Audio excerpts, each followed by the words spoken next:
Hello, ladies and gentlemen. Welcome to another episode of Chluy Talk. I am your host, Hella Chluy. Today, I got a special guest from Chi-Town. But before I introduce him, I'm going to roll the intro.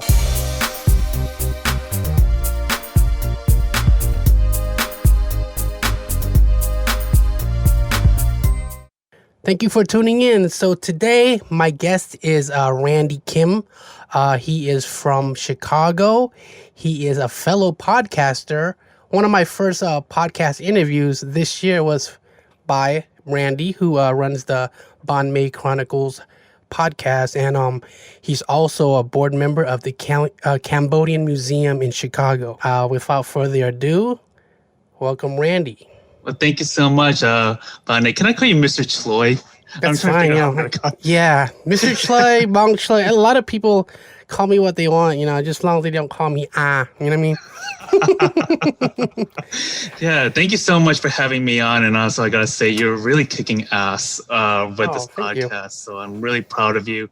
When I was doing my second season, which is based in 1975, you were one of the guests that I was interested in having. And what surprised me was you had never done a podcast interview. You've never been interviewed. And I'm like, you've been around for a number of years. So I'm like, wondering what. I don't know why nobody approached me. No one wanted to interview you. And so I was shocked. But I was very glad that I got the first dibs. Yeah. Thank you, man. It was a good experience. And I've always been wanting to try to start a podcast for like maybe a year or two, just researching. But I'm glad that we were able to connect on your podcast because I picked your brain on like how to start, and you told me about Anchor, and the rest was history. So, I thank you for motivating me just to get started. Because I always had this, always in my ideas, but I just gotta execute. That's my thing. So now I'm just executing all year, just because you can always plan, and then if you don't do nothing, it's not gonna happen. Right, absolutely, and I think that's so important. This is something I've always struggled with because I have all these ideas in my head, but I'm like, God, I don't know if this is going to work out or this is too much. I don't know if I have the money to pull this off or if I can commit to it for a long term. So yeah, it's a real challenge to start a new project. I mean, that was the struggle. I'm so glad that you are starting this work, and I've heard the first few episodes and you're already doing wonderful work. You're getting you're having great chemistry with the guests of our community. I think that's very important, and it makes me learn more about their work too. Wow, thank you, man. You're killing it too, man. I think we all have, I think we all have our own personality, and we bring different things to the table, and it's cool. I didn't even have an idea of how my podcast is gonna be. I kind of wanted it to be variety, and just kind of I don't know, I just go with the flow, see where it takes me, because I just want to develop my own style, just kind of get comfortable speaking on camera and speaking face to face with Zoom guests, so I haven't really have an official bio on it, so I might change it later. It just says variety show for now, because I also want to have guests from all walks of life. I'm definitely going to show love to our Khmer people and stuff, but I definitely want to have people of all ethnic backgrounds and professions too, just to, get that convo out there and just, see what their views are. Yeah. I think it's kind of exciting and also intimidating. I think when I started this podcast, it's almost about a year. I mean, right now, this is we're in the middle of August, and October was when I released my first episode. And before that, I had my own Banh Mi Chronicles Facebook page. It was kind of like a launching pad, and I think it was back in May, I believe. And at that time, I was trying to figure out what I would like to do. And there was a podcast called The Asian Project, which is now called the Queer Asian Social Club, and they have a wonderful podcast, and I was a guest on their show, and I'm thinking, this is a great opportunity. I really like this medium a lot. And around that time, my mentor and good friend Ada Chang, who is a storyteller, professor, does a lot of producing of storytelling shows in Chicago.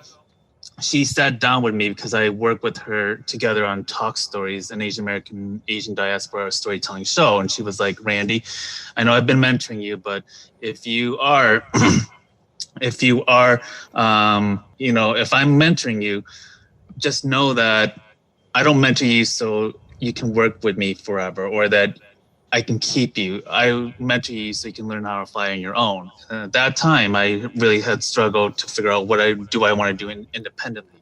What do I want to contribute as an independent person? And the podcast idea came up when I was in the Queer Asian Social Club, and I'm like thinking, this is a really good medium. I really miss the idea or miss the experience of interviewing people. There's so much curiosity about people who are doing important work in our Asian American communities, and that was something that speaks to me a great deal. And so I felt it was very important. And yeah, I think as you just mentioned, there's a lot of growing pains with the podcast. It's you gotta, set the time to talk with folks, record the interview, going over the questions, the research, the invitations, and then you also have to do the editing and promoting of the episodes, which can be quite time consuming. So that's just one of several things that you have to do. And to do it independently, to do it consistently is a challenge. I think that there's so many young podcasters out there, and what I do see is a lot of them do give up after a couple episodes and realize that this is not for me, or that they're not getting the kind of numbers they want. But it's really about, what is your vision? Why do you want to do this? What do you want people to gain from this podcast? Because it's not YouTube, it's not TikTok, it's a different beast. It's about people who are investing their time to listen, as you know. Yeah, definitely. Like, I just kind of like started listening more to other people's podcasts too, because you get like you picture everything in your head when they speak. Like they paint a picture. So I think it's a good mental exercise for listening too. Just just to learn how to listen, and just so which is pretty cool. And I think podcast is the wave, man. It's all about conversation these days. We definitely gotta listen to each other. Yeah, and I think the hard part that people forget with podcasting is you have to be comfortable having a conversation, and also not only with your guests, but why this guest is important to your audience. What do you want people to learn from this conversation? What is it about your curiosity about that person or about the topic that you're exploring? What is it about that really intrigues you and that you want people to take away from, and also more importantly, what do you want to take away from that whole experience? So I think that just even doing now that I'm into my third season, I feel like after every episode, I'm blown away by the level of honesty and depth that my guests have had, and it's an honor. I mean, it's all about trust, right? It's all about building that together. It's not something that a person will just tell you their story. You really got to build that trust before they bring it out there. And I mean, it's our responsibility to take care of our guests' stories and honor their stories. So why the name Banh Mi Chronicles? Yeah. So when about a couple years ago, I was planning on writing a series of short stories, which hasn't happened yet. But the word Banh Mi Chronicles came up a couple years ago one day when I was eating a Banh Mi sandwich. And it reminds me back of my childhood, because growing up as both Vietnamese and Khmer, and also living in a predominantly white suburb in Westmont, what I remember was I was very scared to talk about the food that I would eat at home to my classmates. And so there was a sense of shame that eating pho or teow and any of those foods are so foreign that you would get made fun of. And people would talk about hot dogs, pizza, burgers as their favorite meals. So I wanted to fit in. And I didn't want to feel shame about it. The Banh Mi sandwiches, there was a place called Ballet over in the Chicago uptown neighborhood, and that was a place that I knew. And it's still there, 30 plus years in running, but back then it was a hole in the wall. And that was one of the first food that I embraced from my culture. And I thought that was very interesting, because the Banh Mi sandwich is it's a Vietnamese tradition, but yet at the same time, it's also influenced by the French with the baguette. So it felt more acceptable. So it was kind of like my compromise of my culture food and making it feel less weird with my classmates and white people that I dealt with for a good part of my life. So that was kind of like my compromise. But I saw Banh Mi was like a metaphor of my childhood, of how I tried to fit in or try to make my culture acceptable in the place that I was at. And also the second part of why I thought of using the Banh Mi Chronicles as a name is Banh Mi stands for bread and translated from Vietnamese. So it's the idea of breaking bread with community folks, being able to learn about their experiences, being able to have these important, critical conversations. So yeah, that's where it all came down. So yes, I think anytime you think of a name, it's a very deep process for me to think about what it means. I like that, breaking bread. That's dope. That's a dope play on it, and it's a cool logo too. You know, I like your artwork.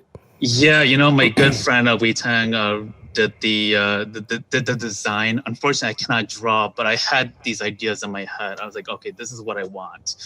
And I would take it to him. I would give him a very shitty rough draft of it. This is what I would like to have it be as, and he would honor it. But not only that, but he just also made it better too. So I got to give him a lot of love for doing that artwork. It just makes me very proud, and it gives me a sense of this is exactly what I wanted to represent for this work. Wow. What was it like growing up in Chicago as a child of immigrants? Ooh, I grew up in I was born in Lisle, which is like outside of Chicago, probably like about a good 30, 40 minutes away. And then I moved into a town, Westmont, which is roughly 30 to 40 minutes away as well. And growing up, as I mentioned, it was a predominantly white neighborhood. I was one of very few Asian kids. There was no one that was Vietnamese nor Khmer. And I thought that was very difficult growing up because I couldn't use my parents' language into the school. And I really didn't speak my parents' language very well at all. And there was a lot of pressure from my dad to assimilate, to speak English as a way of being as a quicker way of being successful and being accepted by my peers. So it was very much important for my parents to make sure that I was going to fit in with the school. But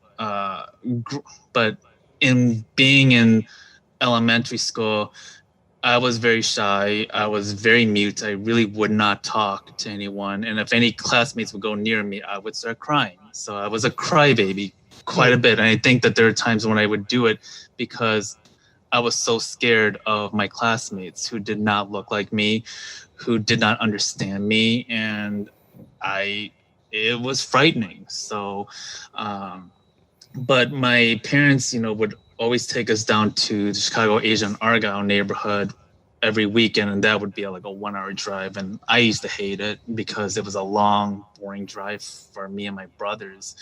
But yeah, I was being the oldest. I felt like there was a lot of pressure for me to set the standard, to be the next in line of my family, because I have two younger brothers. They're twins. They're a few years younger, and that was a real challenge growing up because I had no one that I felt like I could look up to directly as an older role model or as someone that could understand what I was going through, especially being the first one born on both sides of my family in America, and knowing what that is like to navigate kids who were bullying you because you're Asian, and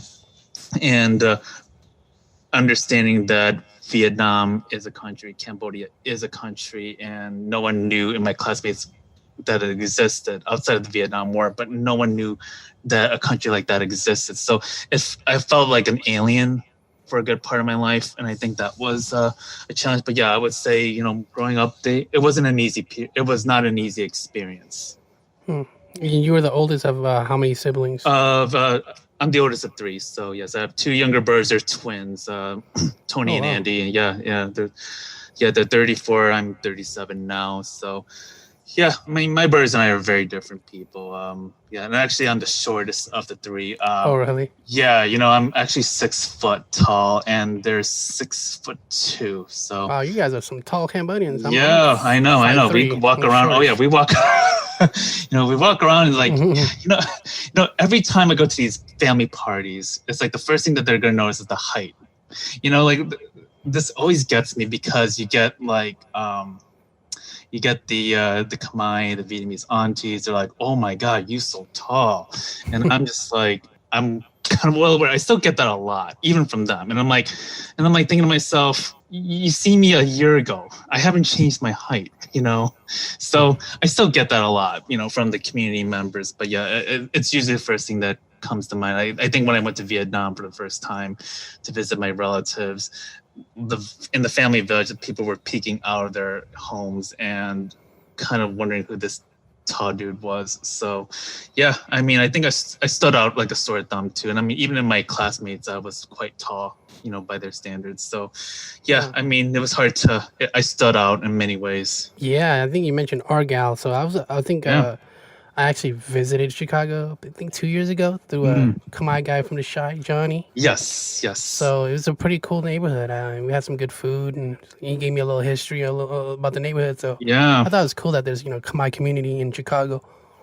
Yeah, it's a special place in my heart. I mean, I have a soft spot. I mean, I know it's getting gentrified because it's getting more expensive there, but it's a special place for me. And I talked with people like Hak Tran, who has been doing the work to preserve the Asian Argyle neighborhood. And, it's a community that we grew up with. And there were more Khmer businesses back then, and some of them have already, unfortunately no longer exist. But it's still a place that we all still congregate as a community there. I mean, it definitely hit some hard times since the pandemic, but I was just there a week ago. It was like my first time since pre-pandemic, and it felt surreal because I did not realize how much I actually missed that neighborhood, not being there for a while. And it's like, damn, I really miss going to one of the pho shops that I go to that my mom's good friends with, and I miss going to ballet. I miss going to Nulan.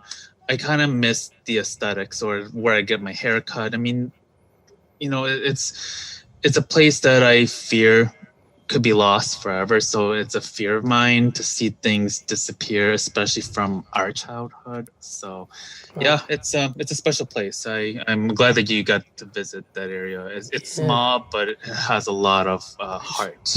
Yeah, definitely. It was a cool little spot. I like it. So how has the pandemic affected you, your day to day? How'd you been holding up? I think when the quarantine started happening, I was in LA, and I was kind of in LA just for fun too. And I think the day, like somewhere halfway on my trip, I was going to the Jimmy Kimmel show, and I was telling my brothers and my cousins in a family text message that, hey, I've got tickets. I'm gonna go see Jimmy Kimmel. My brother was like, dude, are you okay? This is a little unsafe for you. And at that time, I wasn't listening to the news that week. I did not realize how things have started to escalate. And I think it was the same day when I got back, my brother was like giving me a really hard time. It's like, this is very serious. And then I saw that same day that the NBA had suspended its season. And I was like, holy shit, this is going to be very serious. So it just kind of spooked me out. And I debated whether or not I was going to go to the Britney Spears Museum the next morning, which I ended up doing, but there was hardly anyone. It was a group outing. There was only like 5 people with me, so I'm like, okay. So I ended up getting this shirt from the museum, which this is my first time wearing this since. I love Britney Spears, man. Oh, me Big too. Fan. Blackout album forever. But yeah, and so when that happened, coming back, I was really traumatized. I had to stay at a motel for like the first week because I didn't want to get my parents, sick, because I take care of my parents more recently because they're older and disabled. And when the stay-at-home started happening in Illinois, my job, I work from home, so that was easy. And I had this transition where I was going from being an extrovert to being more of an introvert. And, for a while, I kind of enjoyed it a great deal. Like, I think where my mind was at during the time of quarantine, where I was in LA, I was getting burned out. I was getting very tired of, meeting people. Even on my trip, I was supposed to meet up with several friends of mine. So I felt like everything was nonstop. I was worried about the storytelling show in April. I was starting graduate school in April. So there were a lot of things that were happening, and obviously the second season of the podcast. So there were a lot of things that were happening. And I think once everything kind of shut down and when we all had to stay home, I slowed down for the first time in a while. And I really enjoyed that. But I think after spring and this summer, I feel mentally burned out in a sense because most of the time I've been just going out to nature trails, and which I really love doing. But I haven't hung out with anyone really. I've really kept myself completely isolated. And that was also by choice too, and for safety reasons, because I don't want to affect my parents in any way. But I think the work from home, I think was mentally draining for me to look at a laptop for 8+ hours and, feeling like your work is so redundant because I work in real estate support, and it just felt really draining each day. And I'm very fortunate to still be working, but at the same time, I'm just like, gosh, I do miss being at the office every now and then. I do miss seeing my coworkers. I kind of feel a little bored at times. And this summer, I think, just not being able to go anywhere really in a way that feels safe, it has been very hard. So I think, I don't feel like it doesn't feel like it's been a summer for me, to be quite honest with you, right? Same. Like, at first I didn't think it was going to be this bad. And then it's like, I've never experienced anything like this ever in my life. So it's like, right. It's just crazy. Like, I've been the same. I haven't really being public, I just now started gradually going meet up with friends. Just I just had a pho with spring roll at an outdoor dining spot near my neighborhood, just to gradually ease our way in. We still practice, we still wear a mask and stuff, but I don't know, I felt like being in the house every day was kind of it's draining. It just felt kind of, you lose, I don't know, you got to get some air. I don't know, I want to live my life a little bit, maybe, you know what I mean? Yeah, I definitely know that COVID's real, and definitely you got to be, I have a family too, so I don't want to, get them sick and stuff, so. Yeah, I actually, I used to live in the city, now I live in the suburbs, back into my own hometown. I kind of actually like living in the suburbs now, which it gives me more confidence to be outside. If I was living in the city, I'd be like, oh gosh, this could be a little bit of a mess for me. And I kind of don't mind it, but I was very curious, Bennett, how has the pandemic in a way affected you creatively, especially with your approaches to your Instagram, your social media? I think it helped me get more active, because I feel like if I'm home, there's no excuses why I shouldn't push out content.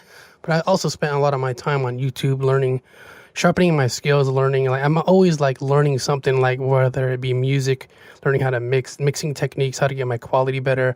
But I'm also learning how to edit videos, different effects I need to use. And so I'm always trying to level up, so that I'm kind of a geek in that area, because I'm also really, I really love being behind the camera, that's my favorite thing to do now.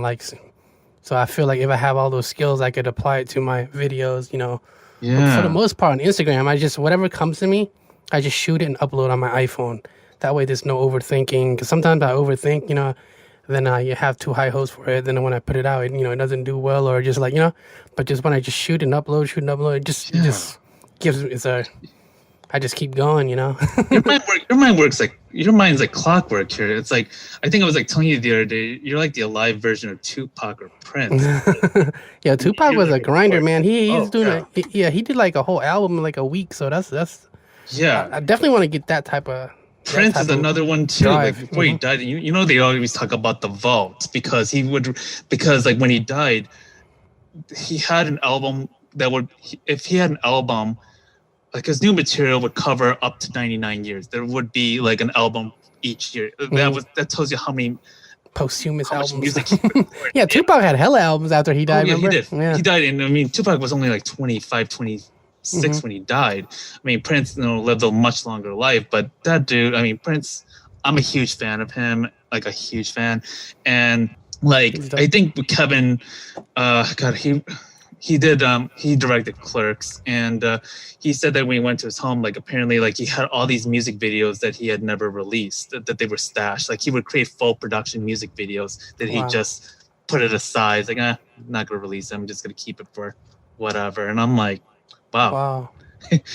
I mean, there's an aura about him, but he was a workaholic too. So it's like, man, I mean, the way you I think I am a workaholic. do your work. Yeah, the way you do your work, I mean, it's constant. Like if God forbid, if you were to be passing away, like I'm pretty sure there'll be plenty of episodes for the next year. So. Oh yeah. I just kind of been, I don't know. I just, just started getting hooked on podcasting. So that's how I was able to just I've been able just to reach out, start with people that I know or just been on my friends list that I maybe have never had a combo with and just shoot my shot. And then, would you like to be on my podcast? I just started. And then for the most part, everybody said yes. So it's kind of blessing to people to be down to just, be on my podcast, I have no one's going to say no to you. In my community, it's like, no, I don't think they know what to expect because I don't even know what to expect. I just want to highlight our people, showcase people, small businesses, even people that are up and coming. There's nobody too small, nobody too big. But I I have celebrity guests. I have movie stars coming up too. But really, a lot of have so. Ooh.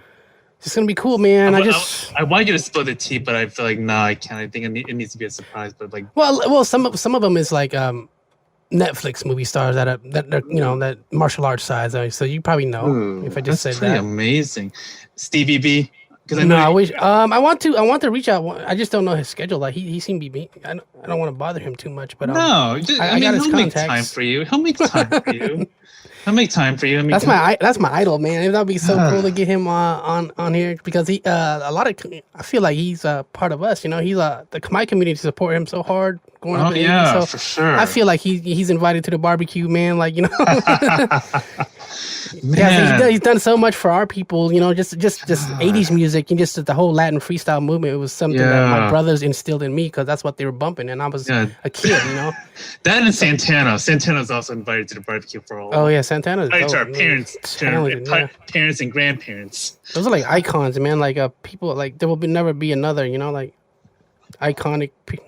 Stevie B, like Michael Jackson, Stevie B, Bruce Lee. Those are like my three. like icons that I grew up on. Damn, there will never be another. For me, Janet Jackson was another one too. I'm a big fan of his sister. I love Janet. Yeah, that Scream video, when that video came out, like wow, that was a game changer. Like they did it together. That dance break is so. Oh, I know. Damn. It's like, and that video was crazy. It's so futuristic, and it's like that's when the budget was $1 million per video, so they really went in on that. Yeah, that video was so way ahead of its time. I mean, you look at it now, this video could just fit in right now. This era. Current, I mean, when you look at the videos of '95 and that video, you can't way ahead of its time. You can't. You really can't, and that's what amazed me about that video. And I've seen Janet Jackson a few times. I was supposed to see her in tour this year, and that just killed me. Her and Rage Against the Machine. I regret not even going to a Michael Jackson concert. I mean, I didn't know when he was gonna die, so I was like, dang. Now I regret it. Now I gotta see a Stevie B. But you never know. Prince is another one I regret. That sucks. It's bad that because I go to a lot of concerts, but Prince was one I did not get a chance to see, and that really bothered me a lot because I had opportunities, and I think 2004 when he came to Chicago, I chose to see Madonna instead. I mean, not that I regret it. I thought that was a great show. And then 2012, something happened along the way. I think it was like the time of my mom's stroke, and I was just not feeling. I was not up to par to go anywhere. I feel you. Yeah, my mom's had strokes too, so I know how that is. It's really, it's hard. It's hella hard. It's very hard. It is. If I don't mind asking, how long ago did your mom had her stroke? I think she's had probably like 2 or 3, but maybe like a few years ago. Like she doesn't have feeling in her like left hand or something right now. Oh, same It's with kind of mine. weird. Yeah, Yeah. same with So, mine actually. Yeah. but she's she's been like hanging in there. She's getting old, but like I still talk to her at Messenger. She video calls me, so she Oh, good. she's still kind of like moving around, doing her day-to-day life. She's pretty strong for Yeah. you know. There's resiliency in our family because my mom Mm-hmm. she had hers 8 years ago, but she still cooks. I mean, even though her left side is like numbed, Mm-hmm. she still is very active. And I think like for a while she wasn't really doing anything to live her life in a way freely, and she was working 70 plus hours a week at work by the time, and she had her stroke at work too, which just reinforces the point of like how hard our parents do work, and the consequences of of them working so hard is that they end up dying a lot sooner. And luckily my mom survived, but the past 8 years I think she's a lot more willing to do a lot of new things on her own, or to ask me to like I want to try this, I want to try that. I mean I try to keep that into mind too, because her perspective of life changed completely after her stroke. But it was a very scary time. But to be a caregiver to your elder parents it's emotional. It's scary, but it's also very rewarding too, because then you start to really see the value of your relationship with them. Yeah, strokes are serious. Like my dad died of a stroke in 2013, Oh, so I'm sorry. I Yeah. definitely, that's why I'm trying to get healthy, because I don't know, like if it's in my genes or like I don't know. I just try to like get healthy so we can like at least like extend our life. I don't know what it Yeah. is. Maybe the things that we eat. Maybe it's too much sodium. I don't know what it. I think Just gotta. I don't know what it is. Yeah, no, I think it's genetic too. I mean, it runs in my family. I've seen strokes and health problems in my family line, and in our community. Like the Cambodian Museum, we're connected with CAI, Cambodian Association of Illinois. So we deal with a lot of the elders, and the past few years we've seen a lot of our elder folks passing away much sooner, and also suffering in age, with heart conditions. And it's very telling, because food we eat is definitely a factor, access to healthcare, how our parents view healthcare, and how they use it in America. That's how it can affect the way our parents take care of themselves, and really with us too. I mean, it does tend to be generational, so it's something to be more mindful of. And I know my brother Tony is very religious about keeping in shape. He keeps a very clean diet, and for me, I'll be honest with you, I haven't been as good as I'd like to be. I do a lot of walking. I do walk at least 5 miles a day if I can. But my eating habits could be a little bit better, because I still like to indulge. But Yeah, same here. it's hard. It's hard because Yeah. it's temptations. I mean, we're both 37 years old, and we're still young, but we're also kind of like, once as we get older, there are certain things that we just can't take for granted, right? Right. So when did you become a board member of the Cambodian Museum? Yeah. So I was brought in 4 years ago in fall, and the story behind it was, and this is a kind of a longer story here, and there's a reason for it. I had not really been too involved with the Khmer community prior to that. Growing up in a mostly white suburb, I was kind of away from a lot of the Khmer and Vietnamese community, and I think growing up, when you're trying to assimilate, you lose a part of yourself along the way, and you start to have a sense of dislike for your own culture, because you've been told that you're not enough, and because Khmer and Vietnamese is a very sensitive topic, especially if you're mixed. And that was something that really made me uncomfortable, being in either spaces because of that.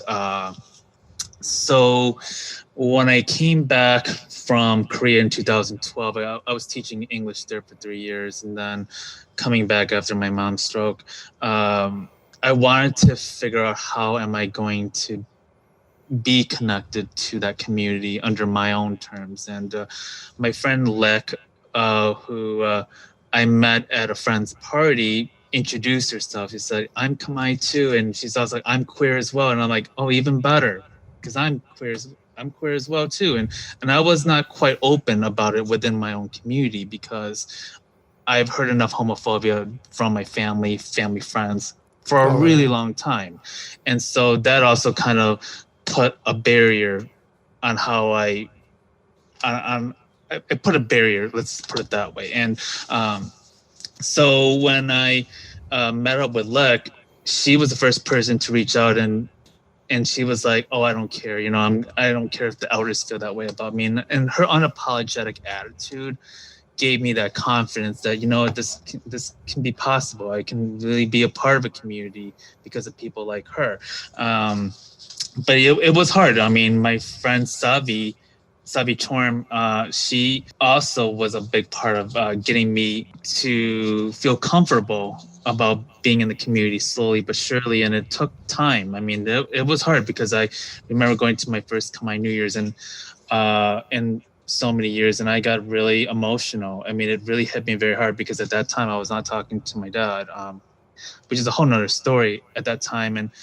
And I was there by myself, and it felt, watching other family members be there was really hard for me. And so I think like 2016, I started to be a little bit more involved. I started going out to different outings that Sabi would introduce me to, and I started connecting with other folks. And Liz Kale, one of the board members, she wanted to sit down with me one day, and she said, while we were having dinner, she said that we would like to have you as part of our board. And I said, "Well, Liz, I have not really been a big part of the community. I don't feel like I've earned the trust of our community members to be doing this work because I haven't been really that connected."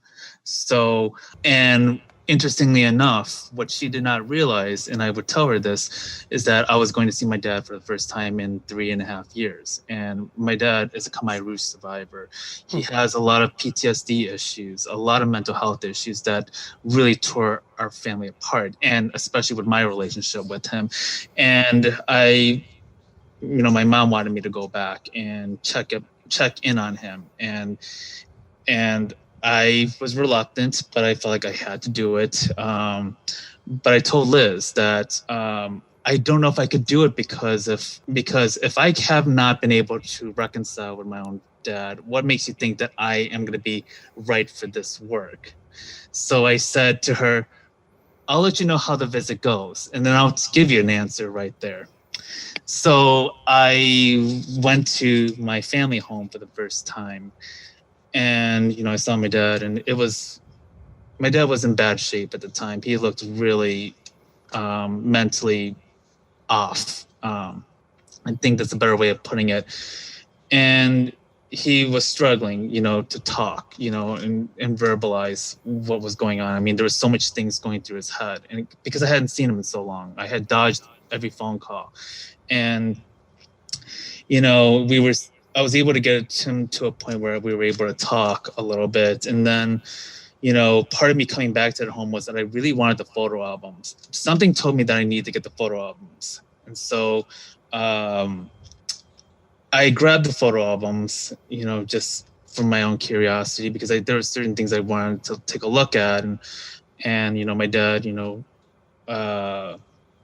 gave me a bunch of vegetables from the family garden, which was really emotional for me because even when he was struggling, he never forgot to offer love in return.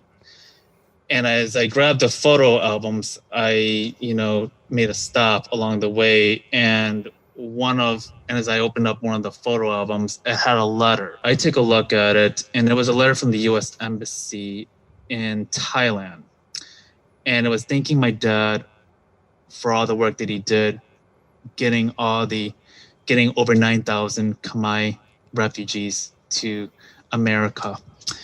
This is where I get very emotional here because for a long time, I felt that I could not think of anything good about my dad for a while. And it was the first time I can actually see my dad for who he is and the humanity that was missing for so long that I was also trying to ignore.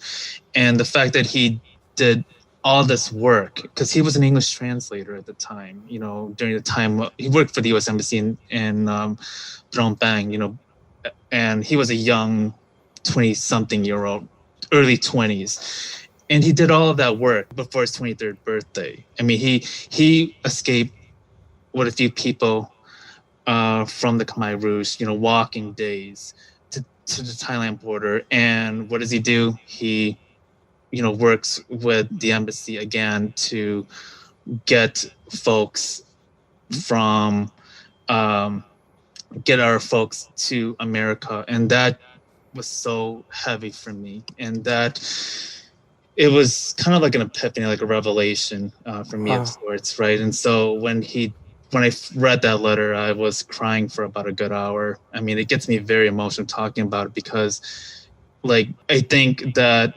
he felt, no matter what that letter was, he felt like as if his life got robbed. I mean, he felt betrayed by the U.S. government when they had left Phnom Penh, when they promised him that they would come back to get him. And I think that has something that he's never gotten over with. And seeing that letter was very powerful for me because it made me realize that he was trying to do good in the end and that he was really trying to do the right thing. And with that said, I came up to Liz after a week and I said, okay, you got me, I'll do it. And I did it because I felt like that was the kind of answer I didn't expect to see, that kind of answer be thrown at me like that. But I needed to know that if I'm going to do it, I'm going to honor, my dad's survival. I was going to do right, and be in a good position where I could have a relationship with my dad of any kind. And so, yeah, that was how I accepted myself, or how I said yes to the museum. But yeah, that was a long-winded story, but it was one that I certainly did not expect back then. Wow. Thank you for sharing that story, man. So your dad, he helped 9,000 Khmer people come to He America? He was working in the refugee, because he was an English translator, so he knew how to speak English at a young age. And he was actually fighting in the Vietnam War too back then, because he was born we have family members in the Khmer Krom. Khmer Krom is in the lower part of Vietnam, which is now part of Vietnam, but it was part of Cambodia for so long until the French obviously colonized and did its thing. But that was where he started first, and then he got transferred into to Cambodia. And so, yeah, that was just to see that letter was very validating. And he's a hero then. Yeah. To me, that was very important. And it made me realize that I wanted to be able to honor that legacy. I wanted to do something that would feel very meaningful, and that I would have a important role in doing this, and that would feel right to do this work. So yeah, I mean, 4 years later, I mean, this, being a part of the museum has been everything I could have imagined. I mean, I work with my colleagues are all women, and I'm the only man. And I think that's wonderful because for so long, it's been dominated by old Khmer men who have been stuck in their own ways.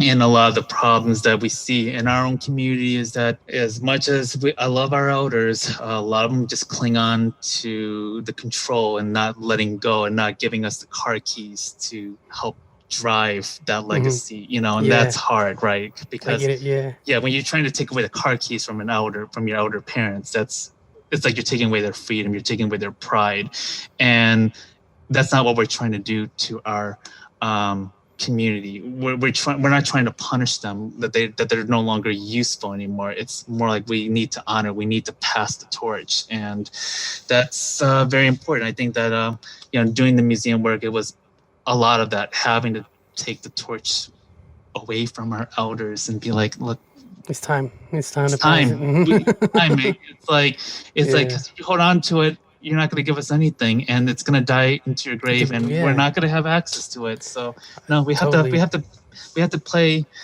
we have to play the bad kid sometimes.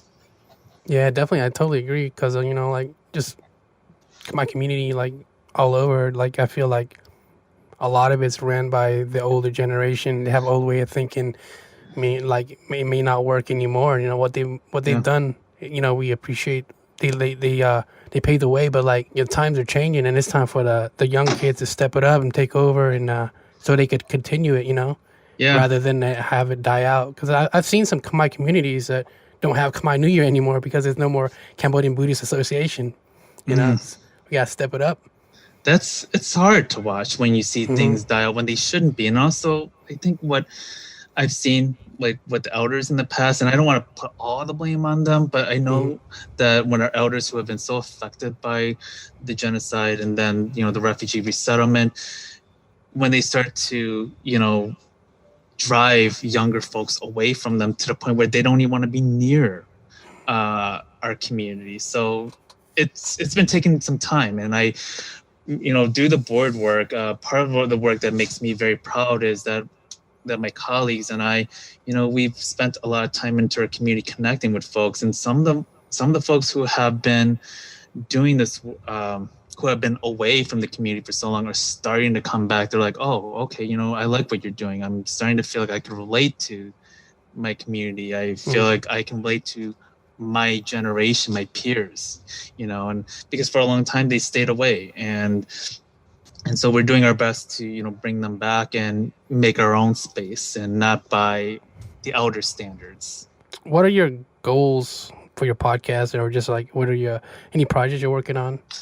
So I'm currently working on the 3rd season right now, and I just started the beginning of August, and it'll be a year in October. So I'm really, really blessed and thankful to see the progression of my podcast from day one to now. And part of the podcast, and I want to clear up the misconception that, it's like, oh yeah, you're getting all these big guests. And here's the thing.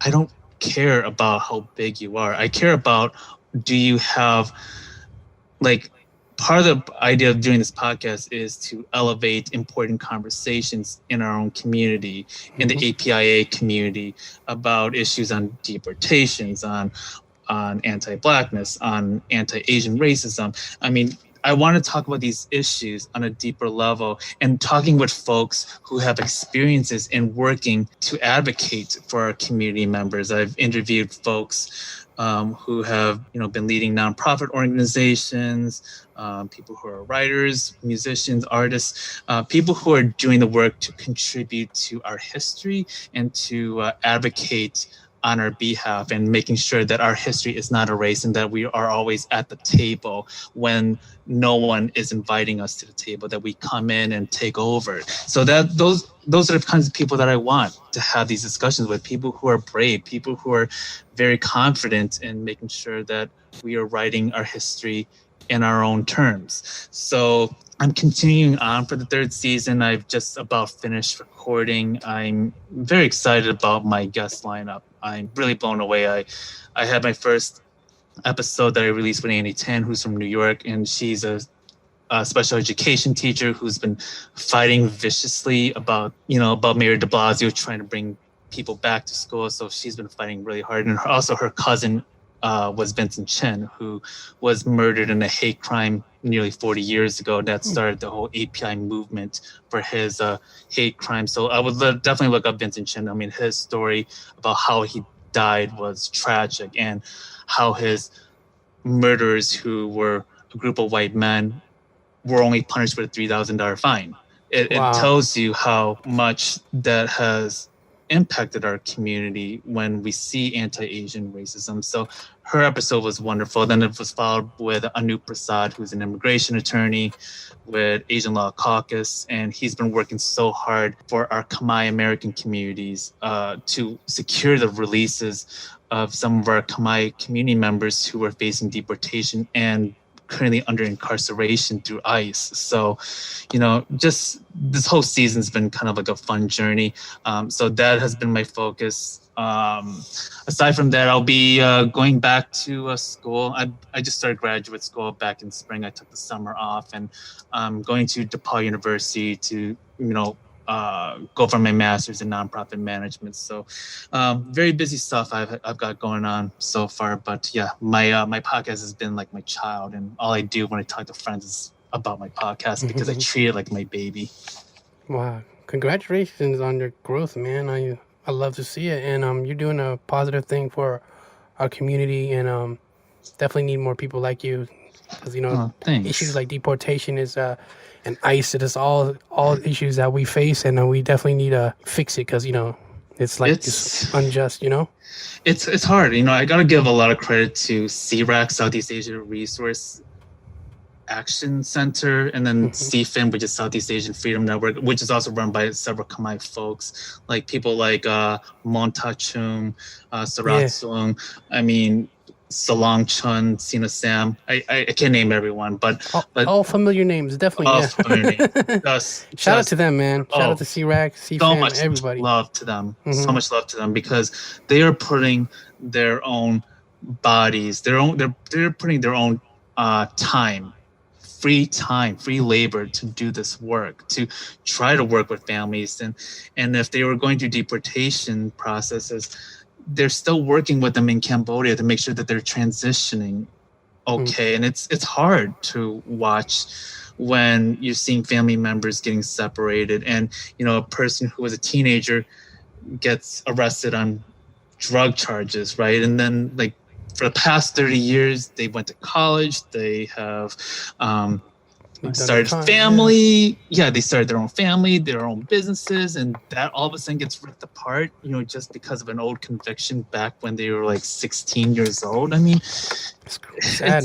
It's saddening, and it's also breaking our community away, and we're seeing that happen at a higher level too, and they're getting deported to places that they've never been. Like Cambodia, they weren't born in Cambodia. They were born in the refugee camps. And their parents who had to watch their own grown-up child get deported, it's hard for them to want to go back to Cambodia because they escaped a genocide. So it's a lot of emotion, It's a lot of emotions. Yeah, it's heartbreaking. I can't imagine me going over there. Like I've never stepped foot in Cambodia. I'm born in Kawadam too, So I just come straight here from the refugee camp, so I've never even had stepped foot on Cambodian soil. So just imagine what that would be like, and so I'm really thankful for our Khmer American community leaders who are stepping up every day, and that's part of the reason why I wanted to highlight some of their work, because it needs to be talked about. It needs to be destigmatized in our community, because we have community members who don't think that that they deserved it, why are we rewarding criminals? But I'm like thinking to myself, what about redemption? What about second chances? What about people who are actually making the most of their second chances too? Yeah, like a lot of them, like these are like crimes from way back, and they already did their time, and they got right. Can you imagine? When you're like 15 years old, do you think that you're a citizen? We all think of ourselves because we've been in America, we assume that we're okay, we're safe, but no one's thinking about that too. So I'm glad to have these important conversations. So I'm really glad to pull the curtains, and I don't feel like I'm not active in that work, but I like to make sure that it's highlighted in any tangible way, because I see that work, I see what our community members are doing, and I think it's an important opportunity to raise that awareness, so that way we can push to see these things end. Thank you for this great conversation, Randy. I think we covered a lot, and I got these pod decks from my sponsors, and I want to ask you some questions on here if you're down. Sure, absolutely. They're just interview questions. I just want to end it on like a positive note and just ask you a few questions from it. So here goes the first one. What do you value most in your friends? What do I value most in my friends? Transparency.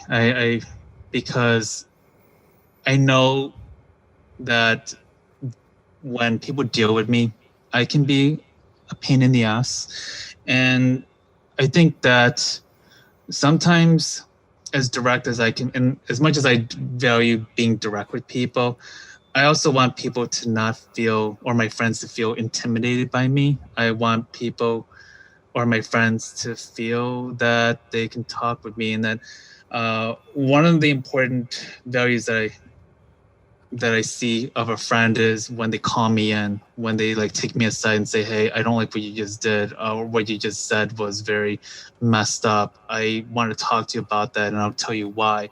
When a friend spends their labor talking to you and trying to explain what had happened, a problem that you caused, and also giving you an opportunity to redeem yourself, I value that a lot. I value a friend who can really, call me in on my BS and say, "Hey, I'm doing this because I want to see you get better. I want you to grow." And I've had a few of those moments that have taught me a great deal from those experiences. So I'm very grateful for these type of teaching moments from my friends. What is your most treasured possession?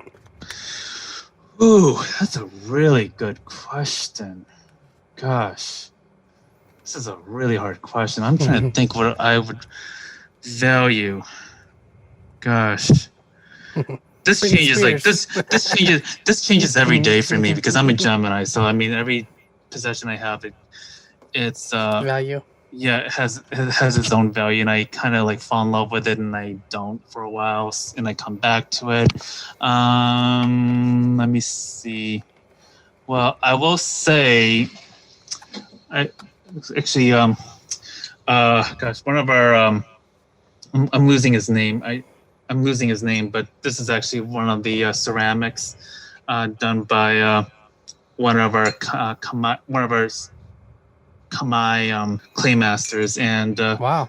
yeah, so he actually designs all of them. He's from Lowell, Massachusetts. I'm losing his name, and it's gonna really drive me nuts by the time.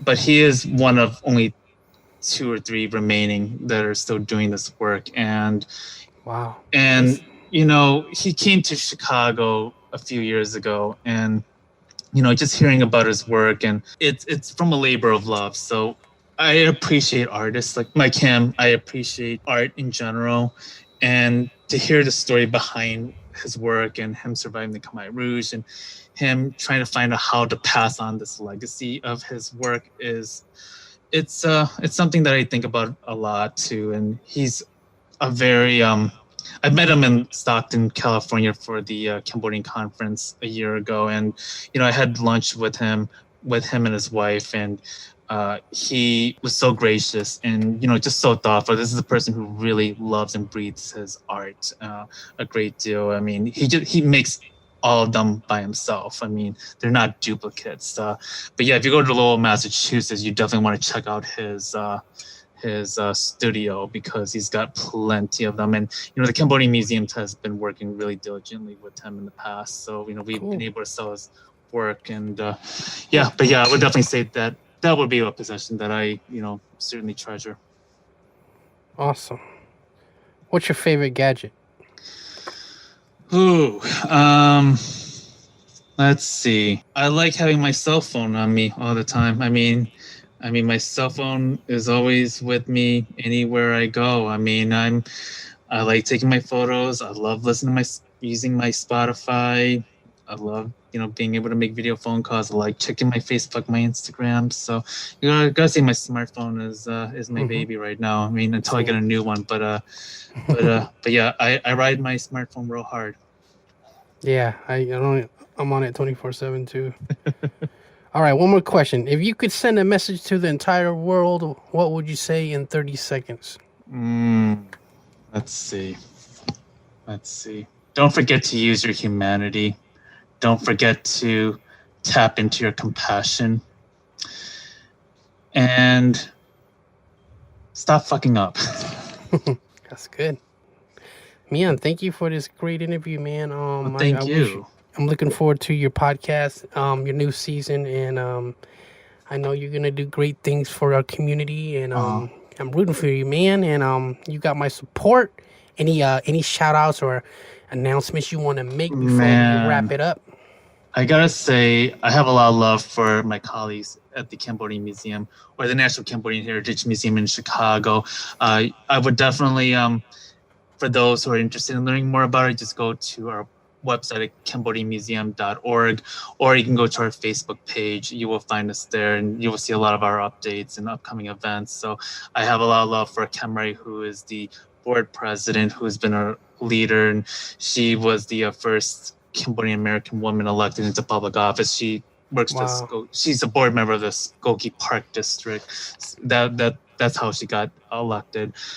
And Tabri Crouch, who is the vice president of the museum, she was also a film director who did the movie Bitter Melons. So I hope I don't know if anyone has seen it, but that's an excellent short film. She's been great. Sarai, Sokteri Nak, Lek Yun, Saramani Wells, Liz Kale, and Ronnie Washington. So, I mean, this is a wonderful group of people that I, work with. So I send so much love to them. And Karu Watanabe, who is the associate director of the museum, and Paul Chorm, who is the executive director. So, and Nisa Pov, who is our resident musician and artist, who has been really, really just so important to our museum work. So definitely want to send my love to them, and hope that you all get to support that museum work. Anyone else? I think everyone gets a lot of love from me. So, but right now I'm very thankful to you for inviting me on the show. And I want to say that you're doing not only awesome with this, but I cannot wait to see or hear upcoming episodes. I'm really looking forward to it. I think that you have grown so much from the time that I met you, and you're taking this initiative. And I hope that you get to continue onwards with this and other platforms. Thank you for the support and the inspiration to be a podcaster. And we just gotta support each other. And shout out to the National Cambodian Museum. Chicago is a great museum. I've been there. Yeah. Definitely recommend it. You guys check it out. Hit up Randy if anything. Absolutely. And this is Randy Kim, and you're tuned into Chluy Talk. Thank you, Randy. We'll see you on the next one.